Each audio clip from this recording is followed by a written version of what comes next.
Faire les poches des Français était un métier depuis des décennies pour tous les partis politiques de gauche à droite. Avec vous, cela devient un art.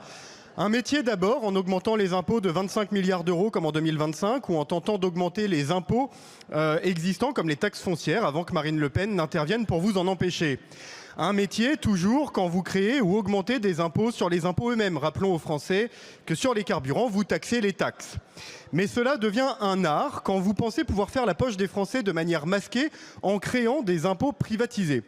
Heureusement, Marine Le Pen et Jordan Bardella sont là pour dénoncer vos manœuvres, comme c'était le cas pour les effets des certificats d'énergie, inutiles et véritables pompes à fraude, avec lesquels vous spoliez les Français de 6 milliards d'euros et bientôt 8 milliards au 1er janvier, payés par les automobilistes et les familles. Alors, en artiste de la taxe que vous êtes, vous récidivez avec les certificats de production biogaz. Un nouveau machin d'écologie punitive qui coûtera plusieurs centaines de millions d'euros au 1er janvier 2026 et jusqu'à 5 milliards à terme. Que les Français le sachent, ces taxes que vous privatisez, croyant fermement n'être pas vues, pas pris, en réalité vont augmenter les factures de ces Français de 10 euros d'abord, puis jusqu'à 100 euros d'ici 2 à 3 ans. Alors pour faire la poche des Français, chapeau l'artiste.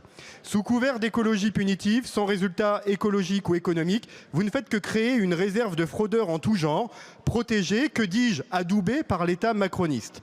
Les Français y voient clair. Il y a les artistes et les artistes créateurs de taxes en tout genre que vous êtes, et les artisans de l'amélioration du pouvoir d'achat des Français que sont Marine Le Pen et Jordan Bardella, qui sont les seuls, eux, à vouloir baisser les taxes sur les énergies.